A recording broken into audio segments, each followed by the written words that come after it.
Assalamualaikum warahmatullahi wabarakatuh. Alhamdulillahirrabbilalamin. Wassalatu wassalamu ala asrafil anbiya wal mursalin. Sayyidina Muhammadin wa ala alihi wa sahbihi ajmain amma ba'du. Yang saya hormati, para dewan juri Sakoyah Maliki Lima. Dan tak lupa, seluruh viewers yang dirahmati Allah subhanahu wa ta'ala. Pertama-tama, marilah kita panjatkan puji syukur terhadap Allah subhanahu wa ta'ala. Karena hidayahnya lah kita masih dapat bernafas sampai detik ini dengan sehat walafiat. Dan tak lupa salawat serta salam. Semoga senantiasa tercurah limpahkan kepada junjungan kita, yakni Kanjeng Nabi Muhammad SAW. Karena ada pepatah yang mengatakan, do not know then do not love. Perkenalkan, nama saya Muhammad Amir Ihsan Al-Ghobsah dari SMA unggulan berbasis pesantren Amanatul Ummah. Cukup perkenalannya, langsung saja ke tema inti. Pembahasan saya kali ini ialah hal yang sedang marak banget, yakni ialah bangga dengan maksiat. Tahu gak viewers? Bahkan, saking bangganya mereka dengan maksiat, terkadang mereka merasa seperti tidak punya dosa loh. Padahal kan manusia pasti tidak luput dari yang namanya kesalahan, apalagi dosa. Dijelaskan oleh sahabat Abu Hurairah radhiyallahu an, Nabi Muhammad SAW bersabda, demi zatku yang berada pada tangannya, jika di antara kalian tidak berbuat dosa, maka Allah Subhanahu wa taala menghilangkan kalian dan Allah akan mengganti kalian dengan kaum baru yang berdosa agar mereka meminta ampun kepada Allah. Lalu ditambahkan lagi, info Pusat mengatakan setiap garis keturunan Nabi Adam pasti berdosa. Dan sebaik-baiknya pendosa adalah mereka yang mau bertobat.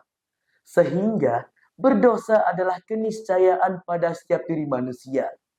Dan meskipun berdosa, Allah Subhanahu wa taala menetapkan salah satu tanda-tanda keimanan pada kita, yakni ialah rasa malu.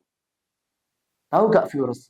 Bahwasanya Allah Subhanahu wa taala benar-benar membedakan mana hambanya yang malu dengan dosanya dan mana hambanya yang tidak malu dengan dosanya.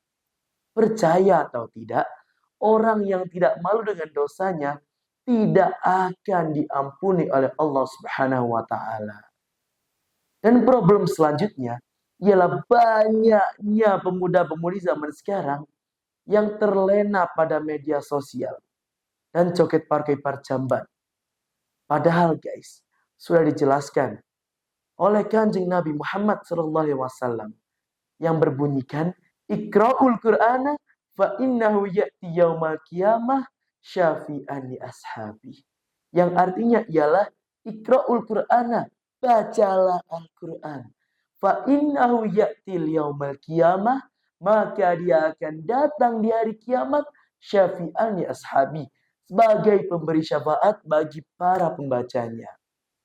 Oleh karena itu, kita sebagai generasi milenial yang punya dekengan pusat, yuk mulai menebarkan agama Islam dengan cara kita sendiri sebagai Gen Z, yakni dengan menggunakan media sosial. Ketimbang TikTok dibuat lihat ceker babat, mending lihat Mama Gufron, Benrodok Tobat. Lebih mantep lagi, setelah kita melihat kajian-kajian, kita jadi terinspirasi buat bikin konten dakwah. Hasilnya lumayan loh guys di akhirat.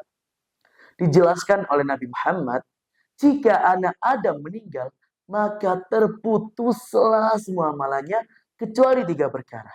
Yang pertama sedekah jariyah, yang kedua ilmu yang bermanfaat, yang ketiga anak soleh yang mendoakannya. Dari semua tadi, kita bisa mengetahui kebanyakan cahnom sekarang lebih terlena pada media sosial yang kaya akan cobaan, dan pemuda zaman sekarang takut buat tobat karena dirasa dosanya terlalu berat sehingga takut bertemu Allah dalam sholat. Padahal guys, agama Islam itu sans banget gak sih? Bahkan jika ada seorang pendosa hebat sekalipun, jika dia membuat proposal tobat, pasti langsung di ACC pusat. Tahu gak? Ada syair yang berbunyikan, Hadahu dinasalam, Inilah agama Islam, agama perdamaian. Oleh karena itu, kita sebagai pemuda milenial, yuk mulai mengisi full media sosial kita dengan konten-konten yang positif. Dan mulai mendekatkan diri kita kepada Allah Subhanahu wa Ta'ala. Mungkin sekian ceramah dari calon kiai ulama besar hafal 30 juz ini. Di tengah hutan ada air sumber. Jika ada kesempatan, sampai jumpa pada 12 Oktober. Sekian dari saya. Wassalamualaikum warahmatullahi wabarakatuh.